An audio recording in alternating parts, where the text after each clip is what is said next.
नमस्कार, मैं हरिंदर कौशल। आप देख रहे हैं न्यूज़ 24। अभी हम उपस्थित हैं सेक्टर 21 रोहिणी में राजकीय विकास प्रतिभा विद्यालय में। आज दिल्ली शिक्षा विभाग में कानपुर आईआईटी के सौजन्य से एक प्रोग्राम का आयोजन किया जा रहा है, जिसके बीच में कि बच्चों को दूरबीन के द्वारा पूर्ण चंद्रमा के दर्शन कराए जाएंगे। और अभी हम उपस्थित हैं जहां पर आप लैब देख सकते हैं। यहाँ पर सौर मंडल के बारे में पूरा वीडियो के द्वारा बताया जा रहा है। इनका कहना है कि ये जो वीडियो हैं ये नासा के द्वारा भेजी गई हैं, और ये जो प्रोग्राम है ये कैस्टल जमहूरी के नाम से है, जो कि आज दिल्ली के भिन्न भिन्न विद्यालयों के बीच में चलाया जा रहा है। और इस प्रोग्राम का उद्देश्य यही है कि बच्चों को सौरमंडल के बारे में बताना और चांद के बारे में पूरी जानकारी देना। अब यहाँ पर जो उपस्थित स्टाफ है, आप उन्हीं से जानना चाहेंगे कि इस प्रोग्राम का बच्चों को क्या लाभ होगा और इसका उद्देश्य क्या है, दिखाने कर रहे हैं। इसका उद्देश्य क्या है? इसका मेन उद्देश्य है बच्चों के अंदर ऑब्जर्वेशन और बच्चों में हमारी पृथ्वी के बारे में और चांद के बारे में, खगोलीय पिंडों के बारे में जानकारी देना। इसका मेन उद्देश्य है बच्चों में ऑब्जर्वेशन के साथ साथ थिंकिंग कैपेसिटी और क्रिएटिव कैपेसिटी पैदा हो। अच्छा, जैसे जो मैं देख रहा हूँ कि जो दिल्ली शिक्षा विभाग है और दिल्ली सरकार के प्रयासों से जो है स्कूलों को बहुत अच्छा कर दिया गया है, और इस तरीके के आप प्रोग्राम चला रहे हैं। ये अभी जो ये नीचे दूरबीन से आप दिखाएंगे चंद्रमा, इसका क्या उद्देश्य है? बच्चों को चंद्रमा के बारे में क्या जानकारी दे रहे हैं? चंद्रमा की दूरी कितनी है, चंद्रमा का डायमीटर कितना है, चंद्रमा के सरफेस कैसा है, चंद्रमा हमारा नेचुरल सैटेलाइट है तो इसका हमारे ऊपर क्या प्रभाव पड़ता है, हमारे स्वास्थ्य के ऊपर क्या प्रभाव पड़ता है, हमारे पृथ्वी और वातावरण पे क्या प्रभाव पड़ता है, इससे जानकारी मिलती है। इससे ये जानकारी मिलती है। हाँ। और इस तरीके के आप पहले भी कोई प्रोग्राम किए कि ये पहली बार ही कर रहे हैं? नहीं, इससे पहले भी हम कर चुके हैं। जैसे 7 तारीख को पहले एक प्रोग्राम किया था हमने, और इससे पहले पिछले साल भी एक प्रोग्राम हम कर चुके हैं। तो हाँ जी। और किस किस तरीके से आप जो है इन बच्चों को जो है इसके बारे में बता रहे हैं, और किस तरीके का इनको ज्ञान मिलेगा, किस तरीके से ये आगे अपने भविष्य में इन चीज़ों को लेकर डेवलप करेंगे? देखिए, बच्चे के अंदर कल्पना शक्ति यानी कि इमेजिनेशन पावर इससे डेवलप होती है, सोचने की क्षमता बढ़ती है। जैसे कि अभी हमें एक वीडियो के द्वारा उनको इसरो से एक लाई है, तो हम बीच बीच में किस प्रकार से पृथ्वी बनी, किस प्रकार से सोर्स मंडल बना, किस प्रकार से चांद बना, जब ये बताते तो बच्चा सोचता है और कुछ वैज्ञानिक दृष्टिकोण उसके अंदर पैदा होता है। इसमें अभी जो यहाँ पे आए किस किस एज ग्रुप के बच्चे हैं, कौन कौन सी क्लास के? इसमें 9वीं कक्षा के बच्चे हैं और सारे के सारे, और 9वीं क्लास से ही हम ये साइंटिफिक एटीट्यूड यानी वैज्ञानिक दृष्टिकोण पैदा करने का प्रयास करें। मतलब कि जो आपका ये उद्देश्य है कि जो आपने क्लास में पढ़ाया है बच्चों को, आप इसको प्रैक्टिकली दिखा रहे हैं कि इस प्रैक्टिकल तरीके का है, है, बिल्कुल। ताकि बच्चों को जी इसकी जी, नॉलेज बढ़े इसके बारे में, और उनकी जागरूकता बढ़े, ताकि वो और भी इसके बारे में अध्ययन कर बिल्कुल पाए। बिल्कुल। यही उद्देश्य है। जी। बड़ी खुशी हो रही है देख के कि दिल्ली सरकार के प्रयासों से इतने अच्छे विद्यालय बना दिए गए हैं, कि इतनी बढ़िया बिल्डिंग है, इतना बढ़िया हर एक तरीके की यहाँ पे फैसिलिटी है। और आप क्या कहना चाहेंगे, किस तरीके से बच्चों को आप एजुकेट कर रहे हैं, और इस तरीके के प्रोग्राम करके कैसे उनको आगे लेके जाना चाहते हैं? देखिए, इसके लिए जो इस तरह का जो इंफ्रास्ट्रक्चर हम देख रहे हैं यहाँ पे इस स्कूल में, वो इसी सरकार का दिया हुआ है। तो सरकार तो धन्यवाद की पात्र है ही कि बच्चों को एक अच्छा एक ब्रांड स्कूल होते हैं ये, आरपीयूबी ब्रांड है एजुकेशन में। तो ये एक नया स्कूल उन्होंने प्रोवाइड किया, बच्चों को एक अच्छे इंस्टीट्यूशन में पढ़ने का मौका दिया। और दूसरा जो समग्र शिक्षा अभियान है, समग्र शिक्षा अभियान की तरफ से ये हमें एस्ट्रोनॉमी क्लब प्रोवाइड किया गया, जहाँ पे उन्होंने हमें टेलीस्कोप भी दिया और वर्किंग मॉडल्स भी दिए, जहाँ से हम बच्चों को जो यूनिवर्स है उसके बारे में वर्किंग मॉडल से दिखा सकते हैं। सोलर इक्लिप्स बताना है, लूनर इक्लिप्स बताना है, वो सारा हम वहाँ से बता सकते हैं। तो और बच्चों को जैसे मूवी हम दिखा रहे हैं बच्चों को, तो ये बच्चों को बड़ी एक्साइटिंग लगती हैं ये चीज़ें देखना, फिर इमेजिनेशन करना कि हमारा यूनिवर्स कब बना, कैसे बना, हम कब आए, पानी कब बना, और ये फिर मून कैसे बना, अर्थ कैसे बनी। ये सारी चीज़ों के लिए बच्चों के अंदर क्यूरियोसिटी आती है, वो भी देखेंगे बच्चे, बहुत सारी चीज़ें और भी सीखेंगे इससे। तो जो साइंटिफिक टेम्पर कहिए, साइंटिफिक एटीट्यूड कहिए, वो बच्चों में डेवलप होता है, ऑब्जर्वेशन पावर डेवलप होती है, इमेजिनेशन डेवलप होता है। और ये क्योंकि वर्किंग देख रहे हैं, मॉडल भी देखेंगे तो वर्किंग देखेंगे, एक थियोटिकल देखना और एक वर्किंग देखना, दोनों बड़ा अंतर है। जैसे लर्निंग बाय डूइंग और तो लॉन्ग लास्टिंग होता है और बड़ा एक्साइटिंग लगता है। और फिर रात में देख रहे हैं भाई, मून हम डायरेक्ट देखते हैं नेकड आई से, और फिर हम जब टेलीस्कोप से देखें दोनों में फ़र्क बहुत दिखता है। बड़ा अच्छा लगता है मून को देखना, उसमें क्रेटर्स वगैरह भी देखते हैं। और मून की ग्रोथ जो होती है, हम भी एक नेचर के पार्ट हैं, तो नेचर में जो भी इवेंट होती है वो हमारे ऊपर भी वो असर करती है। उसमें जिस तरह से मून की जो इमेज बड़ी होती मून बड़ा होता जाता है, उसकी इंटेंसिटी ज़्यादा होती है, तो वो हमारी लाइफ में बहुत फ़र्क लाती है। हमारी एनर्जी फ्लो बढ़ता है, हमारे नए विचार डेवलप करने के लिए, उसको हमें एक्टिव करने के लिए, उनको हमें एक्शन में लाने के लिए वो हमारी बड़ी हेल्प करता है। तो एस्ट्रोलॉजी एक साइंस है, बहुत पुराना साइंस है ये, तो वो हमारे ऊपर बड़ा फ़र्क लाता है और बच्चों की ग्रोथ में बड़ा असर करता है। तो मैं तो ये भी दिल्ली सरकार और समग्र शिक्षा अभियान वालों को दोनों ही बड़े बधाई के पात्र हैं, जो उन्होंने इस तरह का इंस्टीट्यूशन भी दिया और बच्चों को ये सारे ये जो इंस्ट्रूमेंट्स हैं ये भी प्रोवाइड किए। Thank you. अभी एमएस सर ने बड़े विस्तार में बताया कि किस तरीके से बच्चों को एजुकेट किया जा रहा है, किस तरीके से दिल्ली सरकार के सहयोग से और शिक्षा विभाग के सहयोग से इन बच्चों को बताया जा रहा है। एक सौरमंडल के बारे में जो जानकारी है कि आम आदमी को नहीं उपलब्ध है, वीडियो दिखाकर उनको समझाया जा रहा है, बहुत अच्छा लगा। और मैं धन्यवाद देना चाहता हूँ सरकार की इतना बढ़िया प्रोग्राम कर रहे हैं और इतने बढ़िया तरीके से बच्चों को एजुकेट कर रहे हैं। धन्यवाद। ये हम वर्किंग मॉडल जो हैं, क्योंकि हम आज बच्चों को जो मून के फिनोमिना दिखा रहे हैं, मून के फेजेस दिखा रहे हैं, उसके साथ में हम उनको थोड़ी सी एक्स्ट्रा इन्फॉर्मेशन के लिए इन मॉडल्स के थ्रू, पहले तो ये वाला मॉडल है जिसमें हम प्लैनेट्स और सोलर सिस्टम के बारे में बात कर रहे हैं। ये इसमें हम बच्चों को ये बताएंगे कि सन के अराउंड जो हमारे पूरी सोलर फैमिली है, तो उन प्लैनेट्स की कुछ क्वालिटीज़ हैं, उसके बारे में हम यहाँ पर डिस्कस करेंगे, जो हम बच्चों को पहले भी बता चुके हैं, क्योंकि बच्चों ने 2 फेजेस देखने थे मून के, तो ये सेकंड है वो फुल मून देखने आ रहे हैं। तो बच्चे खुद भी इसमें हमें कई सारी चीज़ें आज बताएंगे। इसके बाद में हमने बच्चों को एक और ये यहाँ पर दिखाएंगे डे और नाइट का मॉडल, कि जैसे एक हेमिस्फेयर में दिन होता है, दूसरे में रात होती है, तो हम इसको मॉडल के थ्रू बहुत आसानी से समझ सकते हैं, जहाँ पर इस बल्ब को हम सन का एक रेप्लिका मान करके देखते हैं। फिर इसी के साथ में हमारे दूसरे और भी जो मॉडल्स हैं यहाँ पर, ये हमारा टाइमलाइन का है, ये मैं आपको इसमें चला के दिखाती हूँ। ये हमारा किस तरीके से जैसे हमारी अर्थ घूमती है तो टाइम कैसे कैलकुलेट होता है, इसमें आप देखेंगे तो यहाँ पे निशान लगे हुए हैं। तो ये निशान हमें बताते हैं, यहाँ पर हम बच्चों को ये चीज़ बताते हैं कि 4 लॉन्गिट्यूड क्रॉस होने के बाद में हमारा जो है कितना टाइम कंप्लीट होता है। एक लॉन्गिट्यूड पे सिर्फ 4 ही मिनट के लिए सन की सीधी किरणें पड़ती हैं, तो 15 लॉन्गिट्यूड क्रॉस होते साथ ही हमारा 1 घंटा पूरा होता है। तो हम टाइम कैसे कैलकुलेट करते हैं, जो हम 24 घंटे बोलते हैं, वो इस मॉडल के थ्रू बच्चों को समझाया जाएगा। इसके बाद में हमारा एक और मॉडल जो है यहाँ पर मैं आपको वो भी दिखाऊंगी, यहाँ पे चला के। इसमें हम बच्चों को एक्लिप्स यहाँ पर बताते हैं, इसको हमें थोड़ा सा हाथ से ऑपरेट करना पड़ेगा। तो यहाँ पर हम इसकी पोजीशंस चेंज करते हैं, जैसे ये पोजीशन में हम लूनर एक्लिप्स की बात कर रहे हैं, जब तीनों साथ में तो हैं मगर मून किसके पीछे छुप गया, अर्थ के पीछे, तो ये लूनर एक्लिप्स हुआ। इसी तरह से जब पोजीशन चेंज हुई, मून बीच में आ गया, तो अब ये अर्थ के पॉइंट ऑफ व्यू से सोलर एक्लिप्स हो गया। तो ये बच्चों को इस चीज़ को समझने में इस मॉडल्स के थ्रू बहुत आसानी होती है। तो ये सारे मॉडल्स हम बच्चों के साथ डिस्कस करेंगे। फिर ये है फेजेस ऑफ मून, जिसके लिए बच्चे यहाँ पर आ रहे हैं कि कैसे हमारे चांद के अलग अलग दिनों में अलग अलग शेप हमें दिखाई देती है, तो उनके क्या नाम होते हैं। जैसे आज हम देख रहे हैं फुल मून, तो फुल मून एंडिंग होता है एक पूरे साइकिल का, जो कि शुरू हुआ था न्यू मून, जिसको हम हिंदी में अमावस्या बोलते हैं। तो बीच में कितने कितने फेजेस चेंज होते हैं, वो हम इस मॉडल के थ्रू बच्चों को एक्सप्लेन करते हैं। तो ये सारी चीज़ें, और आज हम एक एडिशनल मॉडल बच्चों को बताएंगे, क्योंकि ये वाला हमें काफ़ी चीज़ें बच्चे ऑलरेडी सीख चुके थे।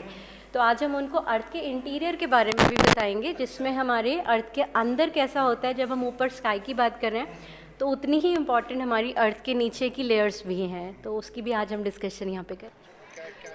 इससे बच्चों को प्रैक्टिकल एक्सपोजर, क्योंकि जो ये टेलीस्कोप हो गया, माइक्रोस्कोप की हम बात करते हैं, इंस्ट्रूमेंट्स की, बच्चे सिर्फ थ्योरी पर फोकस ना रहें कि लेंस कैसे वर्क करते हैं, मिरर कैसे वर्क करते हैं।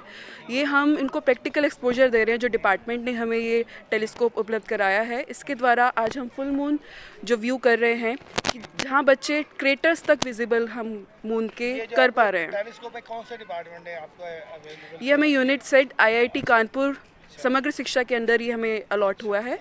और वहाँ से हम इसके लिए ग्रांट जो हमें आई थी, और एस्ट्रोनॉमी लैब भी SSA और IIT कानपुर के कोलैबोरेशन से हमारे विद्यालय में हैं।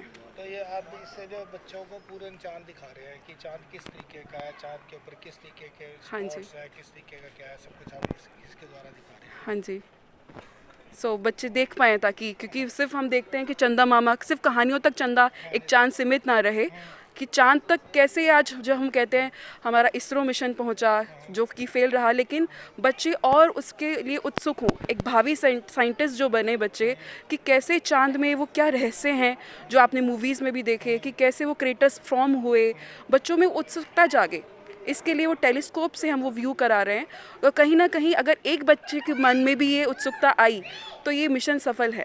कौन कौन से स्टैंडर्ड के बच्चे आए हुए हैं आज यहाँ पे आपके? आज यहाँ पर सिर्फ 9th क्लास के बच्चे हैं हमारे पास, 40 स्टूडेंट्स हैं सिर्फ 9th क्लास के। अच्छा, तो आपने पहले उनको इसके बारे में पढ़ा रखा होगा ना, चांद वगैरह के बारे में? हाँ, लोअर क्लासेस में भी बच्चे पढ़ते हुए आते हैं। हाँ जी, लोअर क्लासेस में बच्चे पढ़ते हुए आते हैं सोलर सिस्टम के बारे में, सौरमंडल क्या होता है, उपग्रह क्या होते हैं, नेचुरल सैटेलाइट मून है, सैटेलाइट्स के बारे में बच्चे जानते हैं। और आज आप सौरमंडल के बारे में आप क्या बता रहे हैं? अंदर मैंने देखा कि आपके एक वर्किंग लैब है, इसमें क्या किस जैसे हमने वीडियो से बच्चों को इंट्रोडक्शन दिया कि सोलर सिस्टम में 8 प्लैनेट्स हैं, कैसे वो फॉर्म हुए, क्या क्या गैसेस कॉम्पोजिशन है, उनका प्लैनेट्स फॉर्म कैसे हुए। फिर हम वर्किंग मॉडल से उन्हें थोड़ा आइडिया दे रहे हैं कि किस तरह वो रिवोल्यूशन करते हैं। सन के अराउंड सन फिक्स है, जो हेलिसेंट्रिक थ्योरी है उसको भी हम बच्चों को तक पहुंचाना चाह रहे हैं, और जो बच्चे पढ़ कर आए हैं वो प्रैक्टिकल एक्सपोजर उन मॉडल्स के द्वारा उन्हें मिल रहा है। और ये तो बहुत अच्छा डिवाइस है टेलीस्कोप, जो दूर की चीज़ को हम आज इतना पास देख पा रहे हैं। स्कूप है, बच्चों को आप दिखा रहे हैं, इससे क्या बच्चों को फायदा होगा? देखिए सर, इस टेलीस्कोप के द्वारा अभी डिपार्टमेंट ने कई स्कीम्स लॉन्च की हैं। मैं समग्र शिक्षा अभियान से कोऑर्डिनेटर बात कर रहा हूँ। मैं पिछले 2-3 साल से ये एक्टिविटी जो चल रही है एस्ट्रोनॉमिकल क्लब की, ये एक्टिविटी दिल्ली के 29 सरकारी स्कूलों के अंदर, यानी इसमें समग्र शिक्षा अभियान की ओर से 29 जोन के अंदर 29 स्कूलों के अंदर एस्ट्रोनॉमिकल क्लब स्थापित किए हैं, जो कि क्वालिटी कंपोनेंट को ध्यान में रखते हुए, ये क्वालिटी कंपोनेंट के तहत बच्चों के अंदर ये एक्टिविटी बहुत ज़रूरी थी। इस एक्टिविटी के द्वारा हमारे 9th एंड 10th क्लास के वो बच्चे जो कि अपना खगोल विज्ञान के अंदर भविष्य बनाना चाहते हैं, उन बच्चों के लिए यहाँ पे बहुत ही इससे हेल्प मिलेगी। में काफ़ी इम्प्रूवमेंट होनी है, और हमारे जो मिनिस्टर ऑफ एजुकेशन है श्री मनीष सिसोदिया जी, उनका विज़न था कि कुछ नए स्कूल वो बनाएंगे और नई तरह के स्कूल होंगे, स्पेशलाइज स्कूल होंगे। तो अभी ये स्कूल ऑफ स्पेशलाइज एजुकेशन बनाया है परफॉर्मिंग विजुअल आर्ट्स के लिए। ऐसे ही दिल्ली सरकार ने इस बार 20 स्कूल बनाए हैं जो स्कूल ऑफ स्पेशलाइज एक्सीलेंस है, यानी इस स्कूल में जो SOSE बने हैं उनमें पूरे स्कूल में सिर्फ एक ही स्ट्रीम पढ़ाई जाएगी। वो स्पेशलाइज्ड होगी, जैसे परफॉर्म विजुअल आर्ट है, स्टेम है, 21st century high end skills है, ह्यूमैनिटी है। तो एक पर्टिकुलर स्ट्रीम का ही वो स्कूल होगा, क्योंकि हम जानते हैं आजकल जो ज़माना है सर वो स्पेशलाइजेशन का है। ठीक है, डॉक्टर पे भी हम इलाज कराने जाते हैं तो हम जनरल डॉक्टर पे नहीं जाते, हमें जिस पार्ट में हमारी बॉडी में तकलीफ़ होती है, बीमारी होती है, हम उसी स्पेशलाइज डॉक्टर के पास जाते हैं। तो ये बच्चों की चॉइस के हिसाब से सर, जैसे आप देख रहे हैं कि अनएम्प्लॉयमेंट बड़ी सी ले रही है कि जो हमारा एजुकेशन सिस्टम है उस तरीके का है कि आज इंडस्ट्री में जिस तरीके के एम्प्लॉय की ज़रूरत है उस तरीके का एजुकेशन हम दे ही नहीं पा रहे हैं, उस तरीके के बच्चे ट्रेन ही नहीं कर पा रहे हैं, जिसकी वजह से आज अनएम्प्लॉयमेंट बहुत ज़्यादा बढ़ रही है। जी, उसी को देखते हुए सरकार ने बच्चे की इंटरेस्ट के हिसाब से स्कूल बनाए हैं, ताकि बच्चे की जिस फील्ड में इंटरेस्ट है उसकी वो स्किल पूरी तरह से डेवलप हो सके और वो बहुत आगे तक ग्रो कर सके। और ये school Delhi board of school education से DBSE से एफिलिएटेड हैं 20 स्कूल्स, और जो IB है वो नॉलेज पार्टनर हमारा, और अलग अलग स्पेशलाइजेशन की स्ट्रीम के लिए और भी हमारे नॉलेज पार्टनर हैं जो फॉरेन से हैं। और इसके स्कूल को स्पेशलाइज बनाने के लिए इंफ्रास्ट्रक्चर के लिए जो भी नीड होगी वो हमारे मिनिस्टर ऑफ एजुकेशन सर की तरफ से एश्योरेंस है कि उसमें वो कोई भी कमी नहीं रखेंगे। जैसे इसी स्कूल में विज़न है कि एक बच्चों के लिए स्टूडियो बनाएंगे, जो ऑडिटोरियम है वो एक अलग तरह का बनेगा, स्मार्ट बोर्ड मिलेंगे बच्चों के लिए, बच्चों को टैब्स वगैरह मिलेंगे पढ़ाई करने के लिए। उनके लिए जो परफॉर्मिंग विजुअल आर्ट से रिलेटेड जितनी म्यूजिकल इंस्ट्रूमेंट हैं, ड्राइंग का जितना मटेरियल है, वो सब गवर्नमेंट बच्चों को अपनी तरफ से प्रोवाइड कर रही है, जिससे बच्चे से को घर से ख़रीदने की ज़रूरत नहीं पड़ेगी। और जो भी रिक्वायरमेंट है, जैसे अभी आज ही हमारे स्कूल की विजिट हुई थी, PWD के लोग आए थे, 14-15 लोग आए, वो देख के गए कि हमें इस स्ट्रीम के हिसाब से क्या क्या हमें चीज़ों को डेवलप करना है। बच्चों के लिए फिजिकल ग्रोथ के लिए हमें कौन कौन सी चीज़ें बनानी है, जैसे अभी बास्केटबॉल कोर्ट भी एक बनाएंगे, सिंथेटिक बनाएंगे, वॉलीबॉल है, क्रिकेट है, बैडमिंटन कोर्ट है, ये सारी फैसिलिटी बच्चों को, और इनसे खेलने के जितने सामान हैं वो इवन गवर्नमेंट की तरफ से हमें IIT कानपुर के साथ टाई अप करके गवर्नमेंट ने हमें एक RAA लैब, राष्ट्रीय आविष्कार अभियान लैब भी प्रोवाइड की है, जिसमें उन्होंने बहुत सारा सामान दिया है। ये बस ये समझ लीजिए थोड़ा कोरोना वगैरह आ गया, उस वजह से वो इतना यूज नहीं हो पाया। लॉकडाउन के टाइम में वो लैब इस्टेब्लिश हुई है, तो इतनी अच्छी फैसिलिटी उसमें दी हैं। जो बच्चा उसमें रोबोटिक्स भी सीख सकता है, लैपटॉप भी उसमें प्रोवाइड किए हैं, 3D प्रिंटर प्रोवाइड किया है, उसमें भी टेलीस्कोप दिया है उन्होंने, और छोटे छोटे हर छोटा छोटा इंस्ट्रूमेंट, इलेक्ट्रॉनिक्स गैजेट दिए हैं, जिसमें बच्चा गैजेट बना सकता है, बहुत सारी चीज़ें कंप्यूटर के थ्रू सीख सकता है, 3D प्रिंटिंग कर सकता है।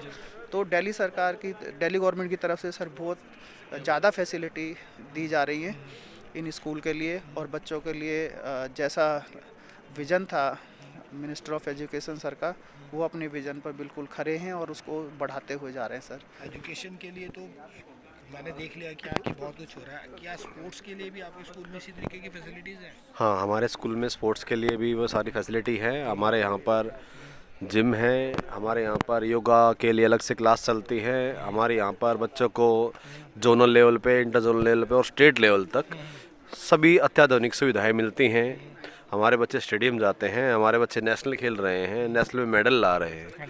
वहीं अगर मैं एकेडमिक की बात करूं तो जैसे मैं लेक्चरर इकोनॉमिक्स, मेरा नाम रविंद्र मान, हमारे यहाँ से हर साल बच्चे चार्टर्ड अकाउंटेंट के कोर्स में डायरेक्ट एंट्री ले रहे हैं, SRCC में एडमिशन ले रहे हैं। जो कभी सपना हुआ करता था कि गवर्नमेंट स्कूल का बच्चा कभी SRCC तक पहुंच नहीं पाता था, अब हमारे बहुत सारे बच्चे हर साल SRCC में एडमिशन ले रहे हैं। और हमारे बहुत सारे बच्चे UPSC की तैयारी कर रहे हैं, डाइट, टीचर ट्रेनिंग में, लॉयर्स में, क्लैट में, नीट में, IIT में हमारे बहुत सारे बच्चे गत वर्षों में सिलेक्ट हो चुके हैं। सर ये जो आपका स्कूल है, इसमें एडमिशन का क्या प्रोसेस है? बच्चा जो आता है उसको कुछ पे करना पड़ता है या मेरिट के हिसाब से होता है? हमारे यहाँ पर बच्चे का एडमिशन एक एंट्रेंस के माध्यम से होता है, जिसका एक प्रेस्क्राइब्ड सिलेबस होता है, उसी पे बच्चा तैयारी करता है, पेपर देता है। ना तो हमारे यहाँ पर कोई किसी तरह की फ़ीस ली जाती है किसी बच्चे से, और ना तो किसी तरह का कोई सिफारिश का सिस्टम होता है। और बच्चा जो होता है वो प्राथमिक गवर्नमेंट स्कूलों से होना चाहिए, और साथ साथ अभी जो SOSC आया है उसमें 50% प्राइवेट और 50% गवर्नमेंट स्कूलों से हमारे यहाँ पर बच्चे आ रहे हैं। अभी तक जो प्रतिभा सिस्टम चल रहा था उसमें केवल और केवल सरकारी स्कूलों के बच्चे ही इसमें आते थे। वो 2 साल स्कूल में पढ़ा होना चाहिए सरकारी स्कूल में, वही बच्चा हमारे स्कूल के लिए एंट्रेंस के लिए फॉर्म भर सकता था, और फिर वो एंट्रेंस देता था। उसमें जो टॉप के बच्चे होते थे, ऊपर के क्रीम के जो बच्चे होते थे, उनको हम लेते थे। हमारे यहाँ पर एक कक्षा में 35 बच्चों का सिस्टम चल रहा था। अच्छा, आप जो है मतलब कि प्राइवेट स्कूल के बच्चे भी आ अब सकते हैं? 50% प्राइवेट के और 50% गवर्नमेंट के। वो दिखा रहे हैं ये दूरबीन के द्वारा, कैसा लग रहा है? सर बड़ा अच्छा लग रहा है, और मैं तो कह रहा हूँ ये ओकेजन आते रहने चाहिए, बच्चों के लिए नया हो जाता है। एक्चुअली क्या होता है, पढ़ाई करके बच्चा परेशान हो जाता है, प्रैक्टिकल के लिए बहुत ज़रूरी है चीज़ें। हाँ, चेंज बच्चे का इंटरेस्ट भी बनता है। बच्चे का भी इंटरेस्ट बनता है, टीचर्स का भी बनता है सर, सीखने को मिलता है बच्चे को। ये देखो, जब तक बच्चा प्रैक्टिकल नहीं देखेगा तो वो थ्योरी वो क्लैरिटी नहीं आती है। और आप देख रहे हो कि बच्चे कितना एंजॉय कर रहे हैं यहाँ पे। हाँ बिल्कुल, एक नया ही माहौल नज़र आता है सर। बेटा आप कौन सी क्लास में पढ़ते हो? 9th। क्या नाम है आपका? रंजना। अभी आपने दूरबीन के द्वारा जो चंद्रमा को देखा, कैसा लगा आपको? अच्छा लगा, मतलब पास से देखने में अच्छा लग रहा था। क्रिस्टल्स टाइप थे गड्ढे से, और येलोइश टाइप था अच्छा जी। तो ये पहले भी आपने देखा है कभी चांद को इस तरीके से? हाँ, अभी पहले भी देखा है, 7 तारीख को आए थे स्कूल में। स्कूल में आपको पढ़ाया जाता है, पढ़ाया गया चांद के बारे में कि चांद? बेटा क्या नाम है आपका? सर मेरा नाम आशीष गुप्ता है, कौन सी क्लास में पढ़ते हैं? 9th B। इसी स्कूल में? Yes sir, RPV sector 21। कौन से कितने सालों से इस स्कूल में मैं 6th क्लास से आया था। कैसा लगता है आपको स्कूल? ये स्कूल सर हमें तो मेरे लिए तो बहुत टॉपेस्ट है, क्योंकि इस स्कूल में टेक्नोलॉजी के लिए हमें इतना सिखाया जाता है। ऐसे स्कूल में हम पिछले स्कूल से ऐसा कुछ नहीं था। अच्छा, बढ़िया लगता है आपको? हाँ, ये सरकार ने बढ़िया स्कूल बढ़िया बनाया है। आज आपको क्या दिखाया जा रहा है ये दूरबीन के बारे में? आज हमें मून दिखाया जा रहा है। इससे हमारी टेक्नोलॉजी को और मतलब बढ़ावा दिया जा रहा है। अच्छा, और आपने जो अंदर आपको सोलर सिस्टम के बारे में भी बताया, उसमें हमें वर्किंग मॉडल से एक्सप्लेन करके दिखाया। हमें उससे ज्योग्राफी के जो भी आने वाले चैप्टर है, लेसन है, उसमें हमें कोई मुश्किल ही नहीं होने वाली है। ऐसे हमने हमारी मैम ने भी इतना ऐसे ही समझाया हमें। आपका नाम क्या बेटा? Rakesh 9th B। 9th B में कैसा लगा आज आपको दूरबीन में चांद देखकर? हमें भी बहुत अच्छा लगा और हमारे आगे आने वाली टेक्नोलॉजी हमें बहुत ध्यान रखेगी। चैप्टर सारे क्लियर हो जाएंगे।